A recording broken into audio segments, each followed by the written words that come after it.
पेई जनी बास गंजे डूंगर गाम जी, छॾे सभु लिबास लोचे लाहूती थिया। हवालो शाह जो रिसालो सुरखाहोड़ी दास्तान ॿियों बैत पंजों ऐं छहों नवन लफ़्ज़नि जी माना।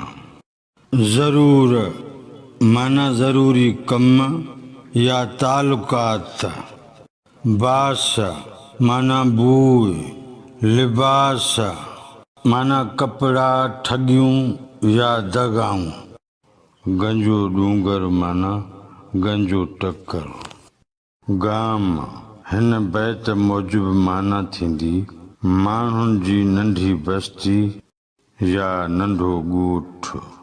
लोचे माना ॻोल्हे, लाहूती लाहूत जे सूफ़ियानी मंज़िल खे पहुतल, मारिफत वारो। इन ॿिन्ही बैतनि जी हर हिक सिट मिसरा जो सादो मफ़हूम पढ़िजे थो, जीअं मजमूई मफ़हूम सम्झी सघिजे।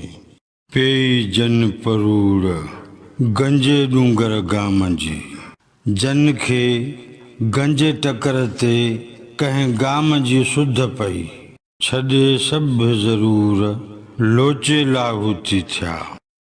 उहे समूरा लाज़मी कम ऐं तमाम ताल्लुक़ छॾे खोजना करे लाहूती थी विया।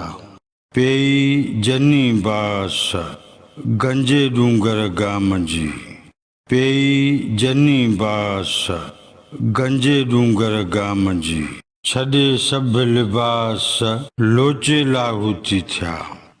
उहे समूरियूं अटकलूं मिकर फ़रेब छॾे खोजना करे लाहूती थी विया। इन्ही ॿिन्ही बैतनि जो मजमूई मतिलबु ऐं मफ़हूम डॉक्टर नबी बख्श ख़ान हीअं लिखे थो।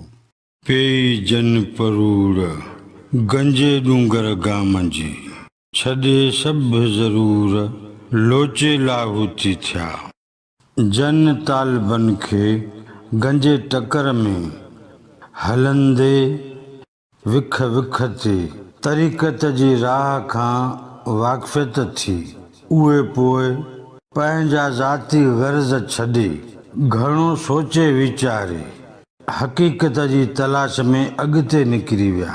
पेई जनी बास गंजे डूंगर गाम जी, छॾे सभु लिबास लोचे लाहूती थिया। जन तालिबनि खे गंजे डूंगर जी का थोरी ख़बर या खुड़क पेई, से सभु अक़ली कम छॾे मारिफत जी राह ते रवाना थी विया।